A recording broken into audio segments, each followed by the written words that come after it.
Welcome back to my YouTube channel learn with me. आप सभी लोग कैसे हैं? आई होप आप सभी लोग अच्छे होंगे और आने वाली परीक्षाओं की तैयारी कर रहे होंगे। मेरी तरफ से सभी एनम बहनों को गुड इवनिंग। आप सभी लोगों की पढ़ाई अच्छे तरीके से चल रही होगी। अगर आप लोगों ने मेरे चैनल को लाइक नहीं किया है तो लाइक कर दीजिए। जो भी बहनें एनम की तैयारी कर रही हैं उनको ज़्यादा से ज़्यादा शेयर कर दीजिए और सब्सक्राइब कर लीजिए। तो मैं आज आप लोगों के लिए क्लास 24 लेके आई हूँ, जो कि बहुत ही ज़्यादा बेहतरीन होने वाली है। मैं आज आप लोगों के लिए टॉप 30 क्वेश्चन की सीरीज़ लेके आई हूँ, जिसमें एक से बढ़कर एक शानदार प्रश्न होंगे। तो सबसे पहले हम लोग स्टार्ट करते हैं क्वेश्चन नंबर 1 से। क्वेश्चन नंबर 1 क्या कह रहा है? यकृत द्वारा निकलने वाले बाइल जूस का क्या काम है? यकृत द्वारा निकलने वाले बाइल जूस का क्या काम है? नंबर 1, यह भोजन को कठोर बनाता है। ऑप्शन नंबर 2, यह भोजन को क्षारीय बनाता है। ऑप्शन नंबर 3, यह भोजन को उदासीन बनाता है। ऑप्शन नंबर 4, यह भोजन को अम्लीय बनाता है। क्या हो जाएगा इसका राइट आंसर? सभी लोग मुझे इसका राइट आंसर कमेंट सेक्शन में जल्दी से जल्दी दे देंगे। या भोजन को कठोर बनाता है, या भोजन को क्षारीय बनाता है, या फिर या भोजन को उदासीन बनाता है, या फिर या भोजन को अम्लीय बनाता है। क्या हो जाएगा इसका राइट आंसर? सभी लोग जल्दी से देंगे। यहाँ पे कठोर कर लीजिएगा, ठीक है।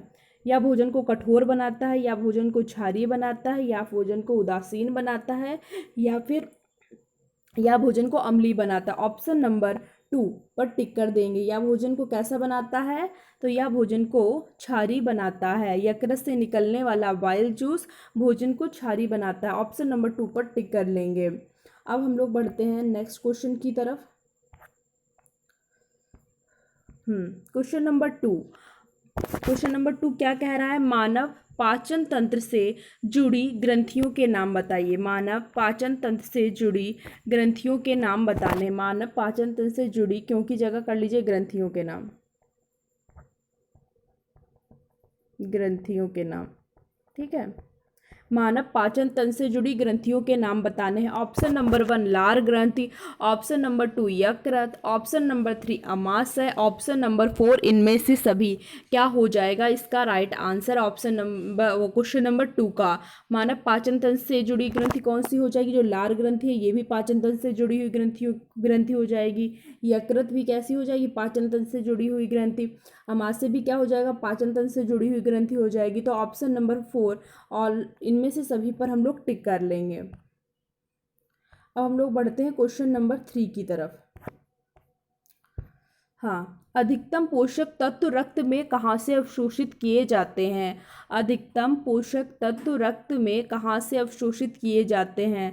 नंबर 1 छोटी आंत से, नंबर 2 यकृत से, नंबर 3 अमाशय से, नंबर 4 बड़ी आंत से। अधिकतम पोषक तत्व जो होते हैं वो रक्त में कहाँ से अवशोषित किए जाते हैं? बड़ी आंत से, या फिर यकृत से, या फिर अमाशय से, या फिर बड़ी आंत से। तो इसका राइट आंसर क्या हो जाएगा? अधिकतम पोषक तत्व रक्त में छोटी आंत से अवशोषित किए जाते हैं। इस पे हम लोग टिक कर लेंगे। अगर मैं पूछूं कि जल का अवशोषण हमारे शरीर के किस भाग में होता है?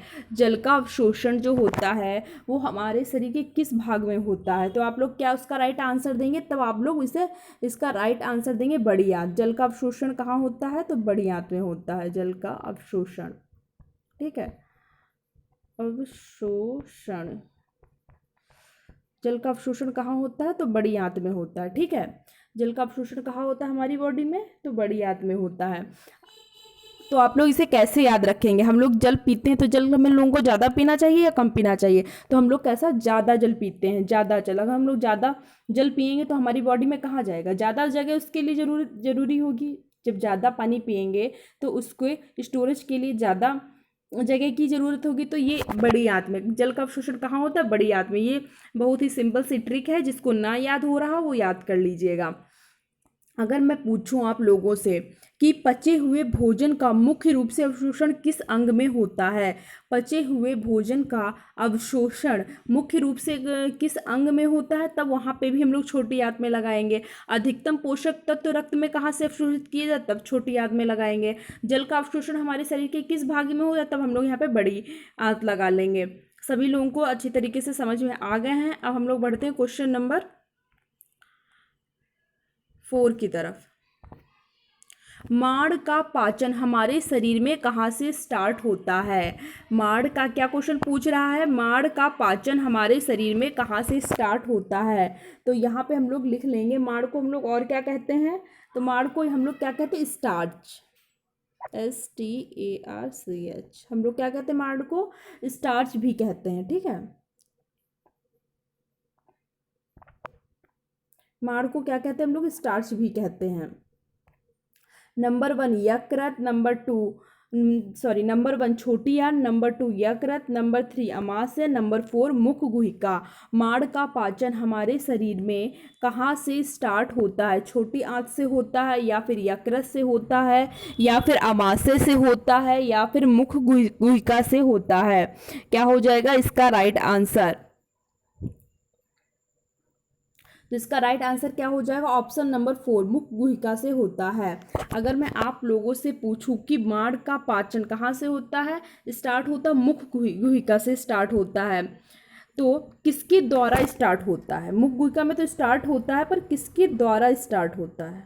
द्वारा, ठीक है, किसके द्वारा स्टार्ट होता है?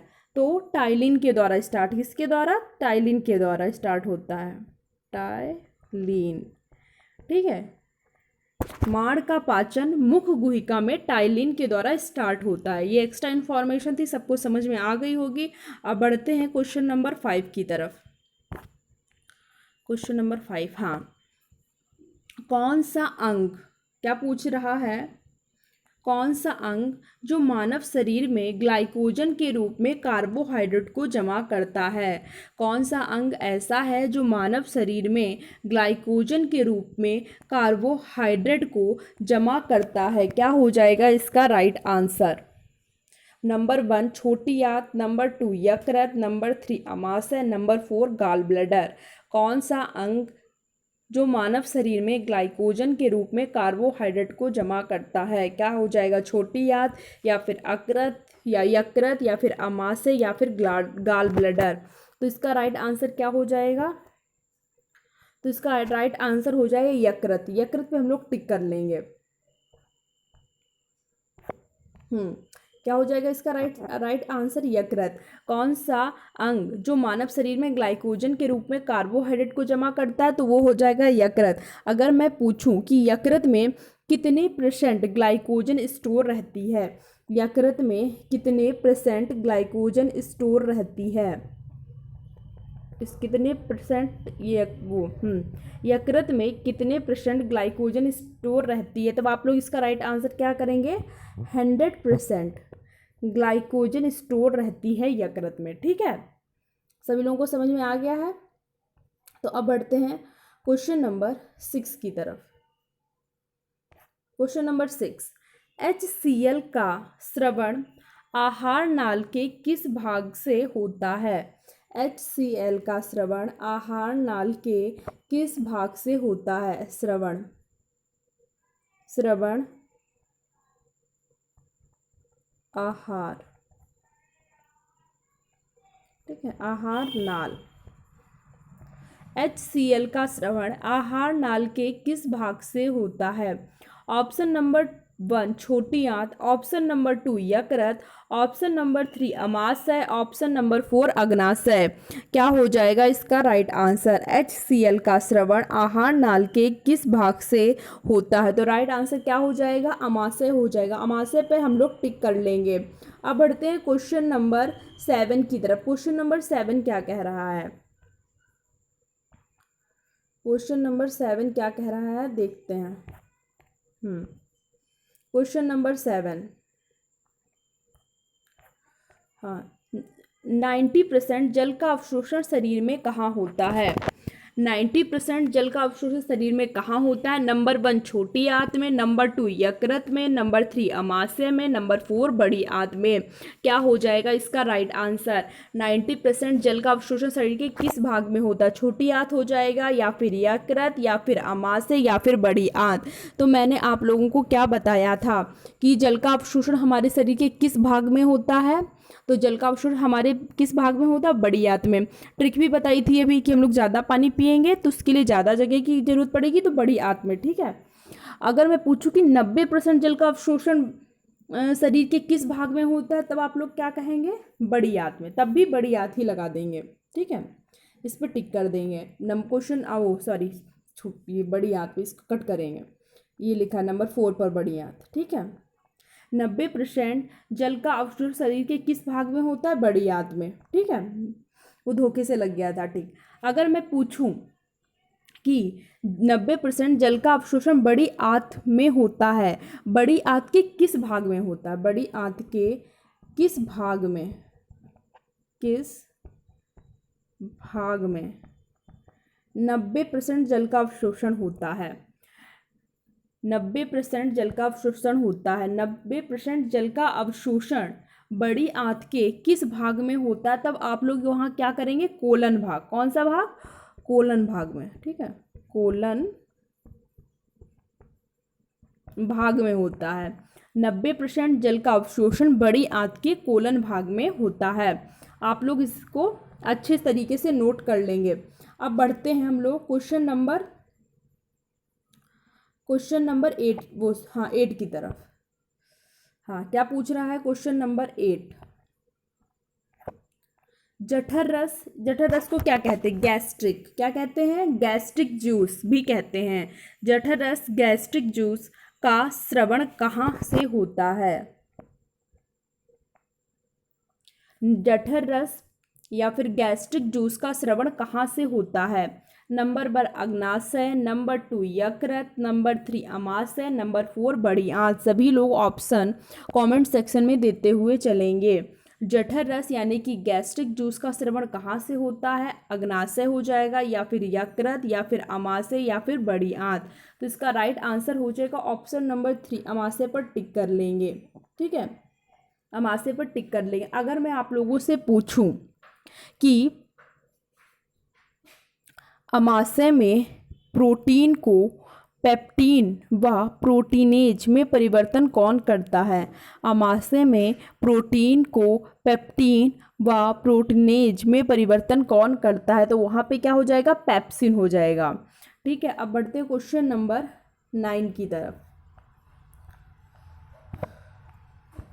क्वेश्चन नंबर 9 क्या पूछ रहा है? क्वेश्चन नंबर 9, अमाशय में प्रोटीन को पेप्टीन व प्रोटीनेज में परिवर्तन कौन करता है? Number 1 pepsin, number 2 trypsin, number 3 amylase, number 4 lipase. क्या हो जाएगा इसका राइट आंसर? क्या हो जाएगा इसका राइट आंसर? अमाशय में प्रोटीन को पेप्टीन व प्रोटीनेज में परिवर्तन कौन करता है? Number 1 pepsin, number 2 trypsin, number 3 amylase, number 4 lipase. बिल्कुल, मैंने अभी अभी ये क्वेश्चन बताया है। मैंने ये क्वेश्चन इसीलिए बताया था, मैं देखना चाहती थी कि कौन कौन से बच्चे अच्छी तरीके से मेरी बात को सुन रहे होंगे। जिन्होंने अच्छी तरीके से मेरी बात को सुना होगा, क्वेश्चन को सुना होगा, तो वो यहाँ पे जल्दी से आंसर दे देंगे, और जिन्होंने नहीं सुना होगा वो नहीं दे पाएंगे। तो अमाशय में प्रोटीन को पेप्टीन व प्रोटीनेज में परिवर्तन कौन करता है? पेप्सिन, या फिर ट्रिप्सिन, या फिर एमाइलेज, या फिर लाइपेज। तो इसका राइट आंसर क्या हो जाएगा? ऑप्शन नंबर 1 पेप्सिन पे टिक कर लेंगे।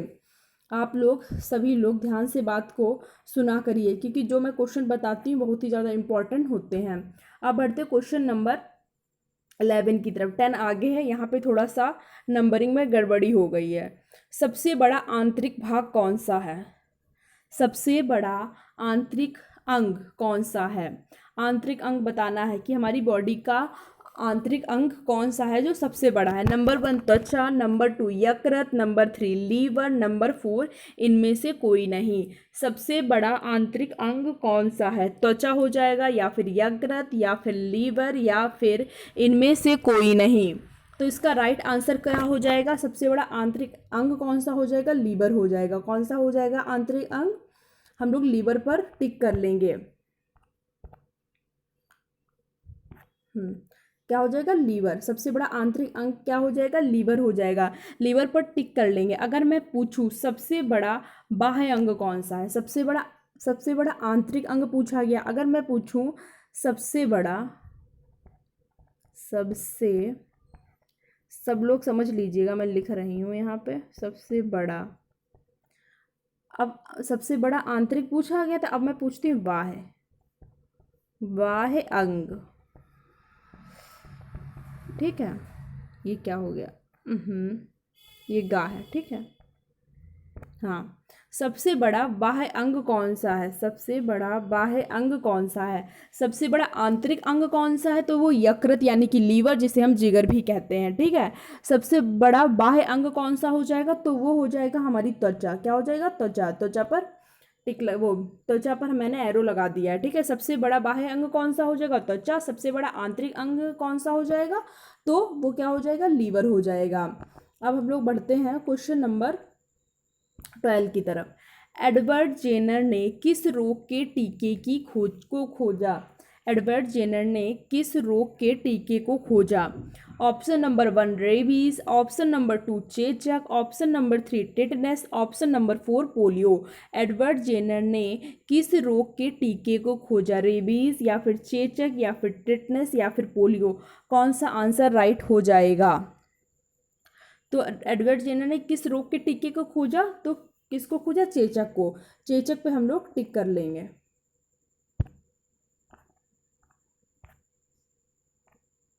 चेचक पर टिक लगा लेंगे।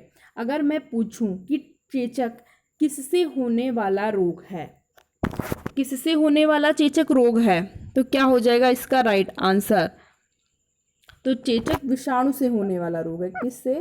विषाणु से, विषाणु से होने वाला रोग है, ठीक है। वाला रोग है, ठीक है। चेचक विषाणु से होने वाला रोग है। चेचक के टीके की खोज किसने की? तो चेचक के टीके की खोज एडवर्ड जेनर ने की। क्वेश्चन नंबर 13 क्या पूछ रहा है? क्वेश्चन नंबर 13 पूछ रहा है जीभ के किस भाग में कड़वा लगता है? क्या पूछ रहा है? जीभ जो हमारी होती है उसके किस भाग में कड़वा लगता है? मध्य या फिर पश्च या फिर अग्र या उपयुक्त में से सभी? या पूरी जगह पर लगता है? मध्य में लगता है या फिर पश्च लगता है या फिर अग्र लगता है या पूरी जीभ में या उपयुक्त में से सभी? कहाँ लगता है? अगर मैं बनाऊं, ये जीभ हम लोगों की रही, ये मैं फिगर ड्रॉ कर रही हूँ। ये क्या हो गया? जीभ हो गई हम लोगों की, ठीक है। ये थोड़ा सा, और ये जो स्मॉल स्मॉल, हाँ, ये जीभ हो गई। और ये हम लोगों का कौन सा भाग हो गया?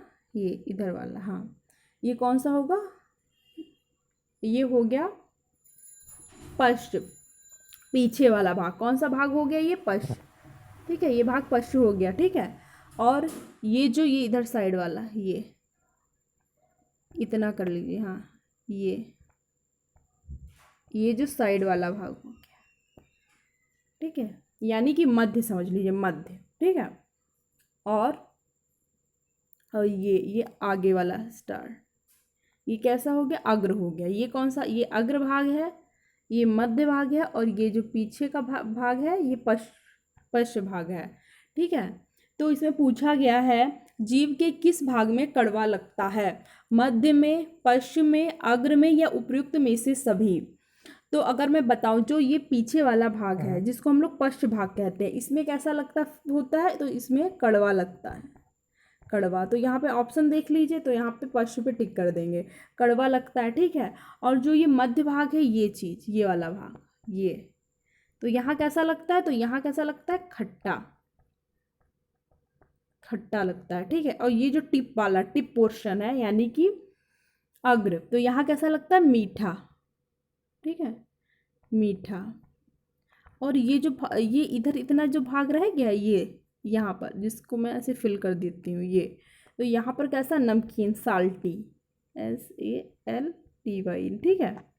देखो, सबसे जो पीछे भाग है वहाँ कड़वा लगता है, साइड में जो ये भाग है यहाँ पे खट्टा, और जो टिप पोर्शन है मीठा, और ये जो यहाँ पे साल्टी, ठीक है। और इसका ऑप्शन नंबर कौन सा राइट हो जाएगा? तो जीभ के किस भाग में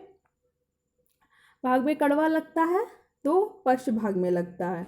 सभी लोग इसका स्क्रीनशॉट ले लेंगे और हम बढ़ते हैं अब क्वेश्चन नंबर 14 की तरफ। क्वेश्चन नंबर 14, हाँ। एंजाइम क्या है, क्या पूछ रहा है, एंजाइम क्या है।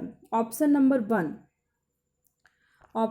One vitamin, option number 2 carbohydrate, option number 3 protein, option number 4 वसा। एंजाइम क्या है, विटामिन है या फिर कार्बोहाइड्रेट है या फिर प्रोटीन है या फिर वसा है। तो मैंने आप लोगों को क्या बताया था, ऑल एंजाइम्स आर प्रोटीन,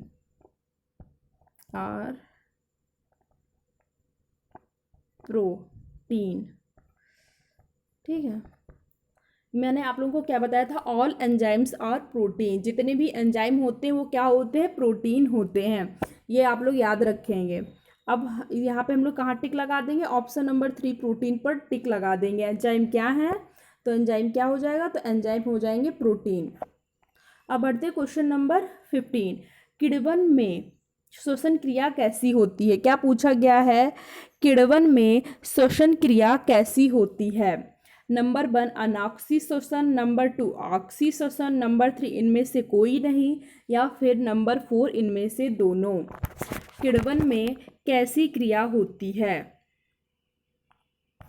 किण्वन में श्वसन क्रिया कैसी होती, अनाक्सी श्वसन होता है या फिर ऑक्सी श्वसन होता है या फिर इनमें से कोई नहीं या फिर इनमें से दोनों। तो इसका राइट आंसर क्या हो जाएगा, किण्वन में श्वसन की क्रिया कैसी होती, अनाक्सी श्वसन होता है। ऑप्शन नंबर 1 पर हम लोग टिक कर देंगे। अब बढ़ते हैं क्वेश्चन नंबर 16 की तरफ।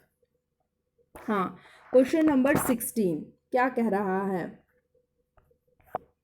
लिपिड का पाचन किसकी उपस्थिति में होता है। क्या पूछा गया है, जो लिपिड्स होती हैं उनका पाचन किसकी उपस्थिति में होता है। Number 1 enzyme, number 2 urea, number 3 lipase, number 4 पित्तरस। लिपिड का पाचन किसकी उपस्थिति में होता है, एंजाइम, यूरिया, लाइपेज या पित्त अम्ल। तो यहाँ पे दे रखा है option number A, option number A मतलब चौथा और पहला, ऑप्शन नंबर बी तीसरा और दूसरा, ऑप्शन नंबर सी तीसरा और चौथा, ऑप्शन नंबर डी दूसरा और तीसरा। यहाँ पे कॉमा लगा लीजिएगा, 23 नहीं लिखा है, ठीक। लिपिड का पाचन किसकी उपस्थिति में होता है, तो लिपिड का पाचन किसकी उपस्थिति में होता है, पित्त अम्ल की उपस्थिति में होता है और लाइपेज की उपस्थिति में होता है। किसकी उपस्थिति में होता है लिपिड का पाचन, लिपिड का पाचन किसकी उपस्थिति में होता है, लाइपेज और पित्त अम्ल की उपस्थिति में होता है। अब ऑप्शन देख लेंगे कौन सा राइट है, 3rd और 4, ऑप्शन नंबर 3 राइट है। पित्त अम्ल और लाइपेज की उपस्थिति में लिपिड का पाचन होता है। अब हम लोग बढ़ते हैं क्वेश्चन नंबर 17 की तरफ। हाँ, क्वेश्चन नंबर 17 क्या पूछ रहा है, अग्नाशय से कौन सा हार्मोन स्रावित होता है, अग्नाशय से कौन सा हार्मोन स्रावित होता है। कौन सा ऑप्शन हो जाएगा, option number 1 chymotrypsin, option number 2 trypsin, option number 3 lipase और एमाइलेज, ऑप्शन नंबर 4 इनमें से सभी। कौन सा हो जाएगा इसका राइट आंसर, कि अमाशय से कौन सा हार्मोन स्रावित होता है।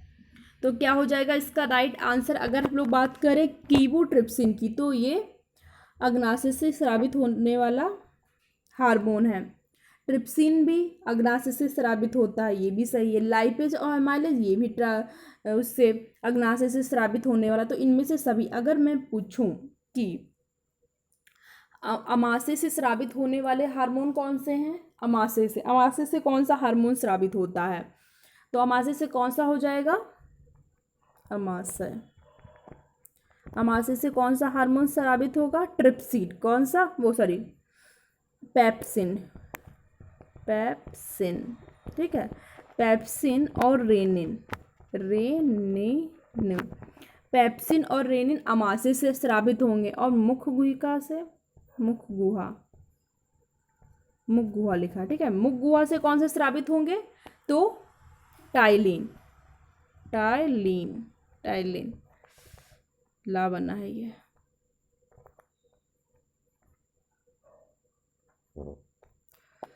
ठीक है। अगर मैं पूछूं अमाशय से कौन से हार्मोन स्रावित होंगे तो कीमोट्रिप्सिन, ट्रिप्सिन, लाइपेज और एमाइलेज। ठीक है, ट्रिप्सिन, कीमोट्रिप्सिन, लाइपेज और एमाइलेज।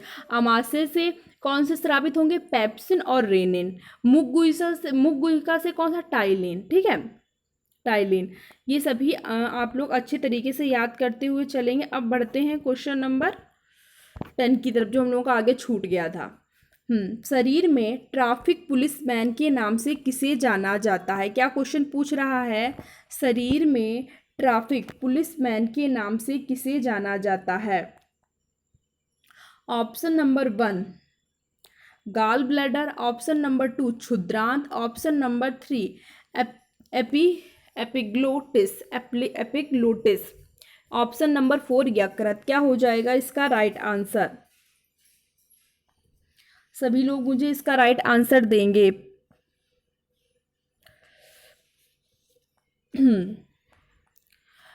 शरीर में ट्रैफिक पुलिसमैन के नाम से किसे जाना जाता है? गाल ब्लैडर, या फिर क्षुद्रांत, या फिर एपिग्लोटिस, या फिर यकृत। तो इसका राइट आंसर क्या हो जाएगा? शरीर में ट्रैफिक पुलिसमैन के नाम से किसे जाना जाता है? तो एपिग्लोटिस को जाना जाता है। ऑप्शन नंबर 3 पर टिक कर लेंगे। शरीर में ट्रैफिक पुलिसमैन के नाम से किसे जाना जाता है? तो एपिग्लोटिस को जाना जाता है। अब बढ़ते हैं क्वेश्चन नंबर 18 की तरफ। क्या पूछ रहा है क्वेश्चन नंबर 18? गैस्ट्रिक क्या है? क्या पूछ रहा है? गैस्ट्रिक क्या है? Option number 1 protein, option number 2 hormone, option number 3 enzyme, option number 4 ऊतक। गैस्ट्रिक क्या है? प्रोटीन है, या फिर हार्मोन है, या फिर एंजाइम है, या फिर ऊतक है? गैस्ट्रिक क्या है? तो गैस्ट्रिक क्या हो जाएगा? एक हार्मोन हो जाएगा। गैस्ट्रिक क्या हो जाएगा? एक हार्मोन हो जाएगा। हार्मोन पे लगा देते हैं टिक। ओह, ये देखो इस पे लग गया, ये हार्मोन पे लगा दिया टिक। गैस्ट्रिक क्या हो गया? क्या है? तो गैस्ट्रिक एक हार्मोन है। अगर मैं पूछूं गैस्ट्रिक एक हार्मोन है जो कहाँ से स्रावित होता है? अगर मैं पूछूं गैस्ट्रिक क्या है? एक हार्मोन है, और ये कहाँ से स्रावित होता है? स्रावित होता है। गैस्ट्रिक क्या है? तो गैस्ट्रिक एक हार्मोन है जो कहाँ से स्रावित होता है? जी सेल से। कौन सी? जी सेल से स्रावित होता है। कहाँ से स्रावित होता है? जी सेल से स्रावित होता है। गैस्ट्रिक एक हार्मोन है जो जी सेल से स्रावित होता है। अब बढ़ते हैं क्वेश्चन नंबर 19 की तरफ। क्वेश्चन नंबर 19 क्या पूछ रहा है? मानव शरीर में प्रोटीन का पाचन कहाँ से प्रारंभ होता है? मानव शरीर में प्रोटीन का पाचन कहाँ से प्रारंभ होता है? नंबर 1 अग्नाशय, नंबर 2 छोटी आंत, नंबर 3 अमाशय, नंबर 4 मुख गुहिका। मानव शरीर में प्रोटीन का पाचन कहाँ से प्रारंभ होता है? अग्नाशय से, या फिर छोटी आंत से, या फिर अमाशय से, या फिर मुख गुहिका से? क्या हो जाएगा इसका राइट आंसर? मानव शरीर में प्रोटीन का पाचन कहाँ से स्टार्ट होता है? अमाशय से। ऑप्शन नंबर 3 पर टिक कर लेंगे। अगर मैं पूछूं आप लोगों से प्रोटीन के पाचन में सहायक एंजाइम कौन सा है? प्रोटीन के पाचन में सहायक एंजाइम कौन सा है? प्रोटीन के पाचन में सहायक एंजाइम कौन सा है? तो वो क्या हो जाएगा? प्रोटीनेज। कौन सा हो जाएगा? प्रोटीएज। ठीक है, आप लोग समझ लिए होंगे। प्रोटीन के पाचन में सहायक एंजाइम कौन सा है? प्रोटीनेज है। और मानव शरीर में प्रोटीन का पाचन कहाँ से प्रारंभ हो जाता है? तो क्या हो जाएगा? अमाशय से प्रारंभ हो जाता है। अब बढ़ते हैं क्वेश्चन नंबर 20 की तरफ। क्वेश्चन नंबर 20 क्या कह रहा है? मानव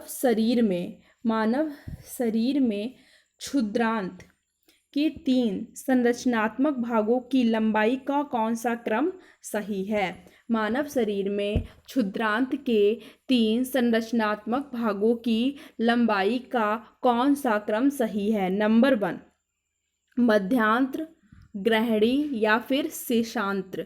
नंबर 2 ग्रहणी मध्यांत या फिर शेषांत्र। नंबर 3 शेषांत्र मध्यांत या फिर ग्रहणी। नंबर 4 ग्रहणी शेषांत या फिर मध्यांत। क्या हो जाएगा इसका राइट आंसर? तो इसका राइट आंसर क्या हो जाएगा? शेषांत, मध्यांत और ग्रहणी। ऑप्शन नंबर 3 पर टिक कर लेंगे। ऑप्शन नंबर 3 पर टिक कर लेंगे। क्या हो जाएगा? शेषांत्र, मध्यांत और ग्रहणी पर टिक कर लेंगे। अब हम लोग बढ़ते हैं क्वेश्चन नंबर 21 की तरफ। मानव शरीर में अतिरिक्त ग्लूकोज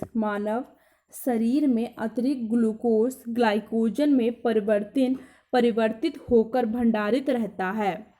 मानव शरीर में अतिरिक्त ग्लूकोज ग्लाइकोजन में परिवर्तित होकर कहाँ भंडारित रहता है? मानव शरीर में जो अतिरिक्त ग्लूकोज है जो ग्लाइकोजन में परिवर्तित होकर कहाँ भंडारित रहता है? नंबर 1 बृहदान्त, नंबर 2 यकृत, नंबर 3 अमाशय, नंबर 4 छोटी आंत। जो मानव शरीर में अतिरिक्त ग्लूकोज है वो किसके रूप में हमारी बॉडी में भंडारित है? तो ग्लाइकोजन के रूप में। ग्लाइकोजन के जो अतिरिक्त ग्लूकोज है, जो ह्यूमन बॉडी में अतिरिक्त ग्लूकोज होता है वो ग्लाइकोजन के रूप में भंडारित रहता। अगर मैं पूछूं कि वो कहाँ भंडारित रहता है, यहाँ पे पूछा गया है कहाँ, बृहदान्त में या फिर यकृत में या फिर अमाशय में या फिर छोटी आंत में। तो इसका राइट आंसर क्या हो जाएगा? यकृत में। यकृत में हम लगा देंगे। ऑप्शन नंबर 2 यकृत पे टिक लगा देंगे। अब बढ़ते हैं नेक्स्ट क्वेश्चन की तरफ। क्वेश्चन नंबर 22 क्या कह रहा है? यकृत एवं मांसपेशियों में ऊर्जा कहाँ जमा होती है? यकृत एवं मांसपेशियों में ऊर्जा कहाँ जमा होती है? नंबर 1 ग्लूकोज के रूप में, नंबर 3 प्रोटीन के रूप में, नंबर 3 ग्लाइकोजन के रूप में या फिर स्टार्च के रूप में। यकृत एवं मांसपेशियों में ऊर्जा जमा होती है। किस रूप में ऊर्जा जमा होती है? किस रूप में? उसे कट कर लेंगे। यकृत एवं मांसपेशियों में ऊर्जा जमा होती है किस रूप में? ग्लूकोज के रूप में या फिर प्रोटीन के रूप में या फिर ग्लाइकोजन के रूप में या फिर स्टार्च के रूप में। तो इसका राइट आंसर क्या हो जाएगा? ग्लाइकोजन के रूप में रहती है। ग्लाइकोजन के रूप में जो ऊर्जा है वो यकृत एवं मांसपेशियों में जमा होती है। ऑप्शन नंबर 22 क्वेश्चन नंबर 22 का option number 3 glycogen is the right answer. अब बढ़ते हैं क्वेश्चन नंबर 23 की तरफ। क्या कह रहा है? पूछ रहा है स्टार्च को जल अपघटन से ग्लूकोज में बनाने वाला एंजाइम है। क्या पूछ रहा है? स्टार्च को जल अपघटन में ग्लूकोज में बनाने वाला एंजाइम है। क्या हो जाएगा इसका right answer? Trypsin, number 2 pepsin, number 3 lipase, number 4 ptyalin. Starch को जल अपघटन से ग्लूकोज बनाने वाला एंजाइम है। ये एंजाइम लिखा है, एंजाइम हो जाएगा, ठीक है। ये छोटी मोटी मिस्टेक आप लोग सही कर लीजिएगा। एंजाइम। स्टार्च को जल अपघटन से ग्लूकोज में बनाने वाला एंजाइम कौन सा हो जाएगा? ट्रिप्सिन या फिर पेप्सिन या फिर लाइपेज या फिर टाइलिन। क्या हो जाएगा इसका राइट आंसर? तो इसका राइट आंसर हो जाएगा टाइलिन। क्या हो जाएगा? टाइलिन, जिसको हम लोग एमाइलेज भी कहते हैं। ब्रैकेट में एमाइलेज कर लीजिएगा, एमाइलेज, ठीक है। स्टार्च को जल अपघटन से ग्लूकोज में बनाने वाला एंजाइम कौन सा है? टाइलिन। टाइलिन है, ठीक है। ऑप्शन नंबर 4 पर टिक कर लेंगे। अब हम लोग बढ़ते हैं क्वेश्चन नंबर 24 की तरफ। विटामिन सी का स्टोरेज हमारी बॉडी में कहाँ होता है? विटामिन सी का स्टोरेज हमारी बॉडी में कहाँ होता है? नंबर 1 यकृत, नंबर 2 वसा में, नंबर 3 मांसपेशियों में, नंबर 4 नहीं होता है। विटामिन सी का स्टोरेज हमारी बॉडी में कहाँ होता है? यकृत में होता है या फिर वसा में होता है या फिर मांसपेशियों में या फिर नहीं होता है? तो विटामिन सी का स्टोरेज हमारी बॉडी में नहीं होता है। क्या हो जाएगा? नहीं होता है। ऑप्शन नंबर 4 पर हम लोग टिक कर लेंगे।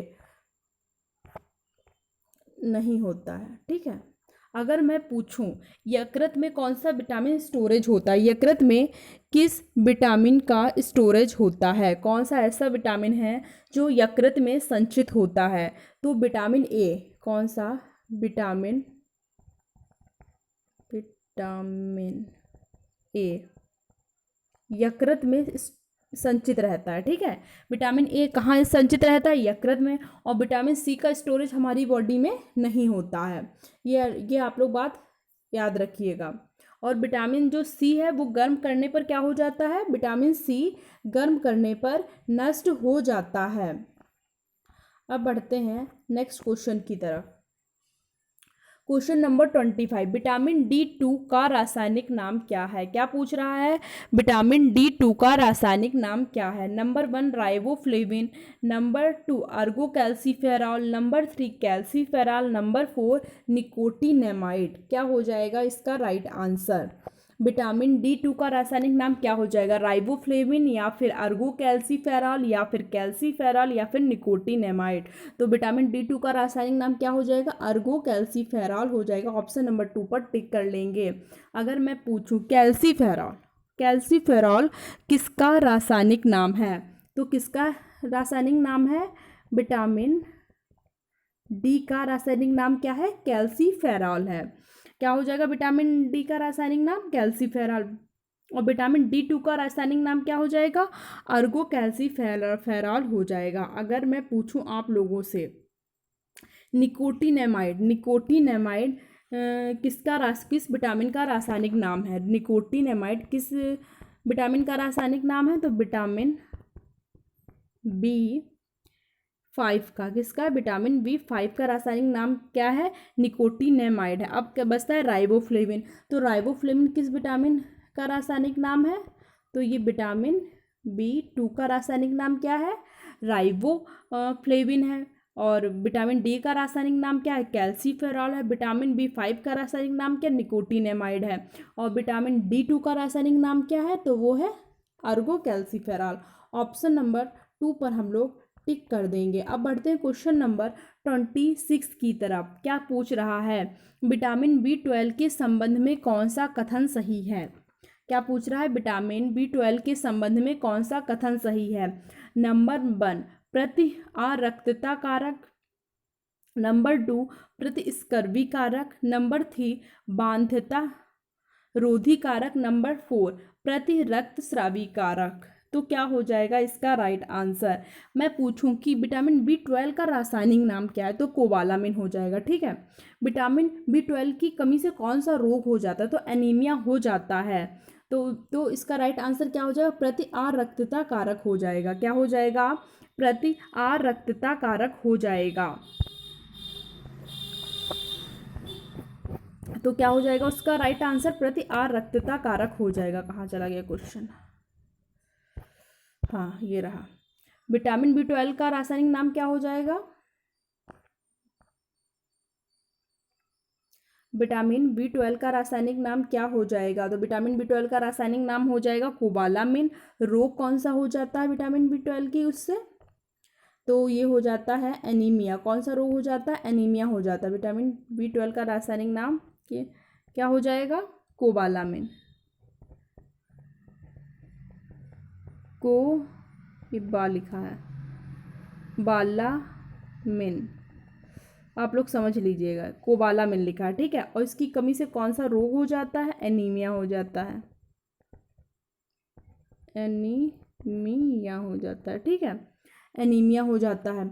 अगर मैं आप लोगों से कहूँ कि इसका ऑप्शन कौन सा सही हो जाएगा, तो प्रति आरक्तता हो जाएगा। कौन सा इसका ऑप्शन सही हो जाएगा, प्रति आरक्तता हो जाएगा। अगर मैं आपसे लोगों से पूछूं प्रतिस्कर्वी कारक कौन सा है, प्रतिस्कर्वी कारक कौन सा हो जाएगा, तो प्रतिस्कर्वी कारक स्कर्वी किसकी कमी से हो जाता है, तो विटामिन सी की कमी से हो जाता है। तो ये किसकी प्रतिस्कर्वी कारक हो जाएगा, विटामिन सी। ठीक है, विटामिन सी।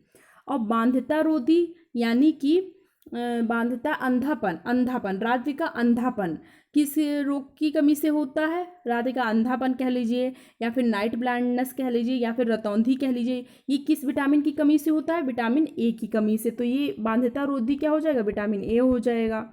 अगर मैं पूछूं प्रति रक्तस्रावी कारक प्रति रक्तस्रावी कारक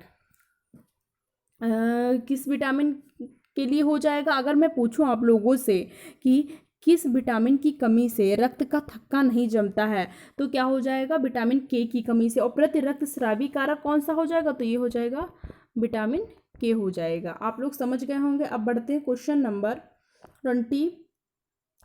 27 की तरफ। लिखा है पित्त रस में उपस्थित पत्थर किसका पाचन प्रभावित करता है? पित्त रस में उपस्थित पत्थर किसका पाचन स्रावित करता है? क्या हो जाएगा इसका right answer? Number 1 insulin, number 2 carbohydrate, number 3 वसा, नंबर 4 प्रोटीन। पित्त रस में उपस्थित पत्थर किसका पाचन प्रभावित, जो पित्त रस में उपस्थित जो पत्थर होता है वो किसका पाचन प्रभावित करता है? तो क्या हो जाएगा इसका राइट आंसर? बसा हो जाएगा। क्या हो जाएगा इसका राइट आंसर? बसा पर टिक कर लेंगे। पित्त रस में उपस्थित पत्थर बसा का पाचन प्रभावित करता है। Option number 3 is the right answer. अब बढ़ते हैं नेक्स्ट क्वेश्चन की तरफ। 28 पथरी किसके जमाव के कारण होती? क्या पूछा गया है? बॉडी में पथरी किसके जमाव के कारण होती है? Number 1 calcium chloride, number 2 calcium carbide, number 3 calcium phosphate, number 4 calcium oxalate. पथरी किसके जमाव के कारण होती है? कैल्शियम क्लोराइड हो जाएगा, या फिर कैल्शियम कार्बाइड हो जाएगा, या फिर कैल्शियम फास्फेट हो जाएगा, या फिर कैल्शियम ऑक्सलेट हो जाएगा।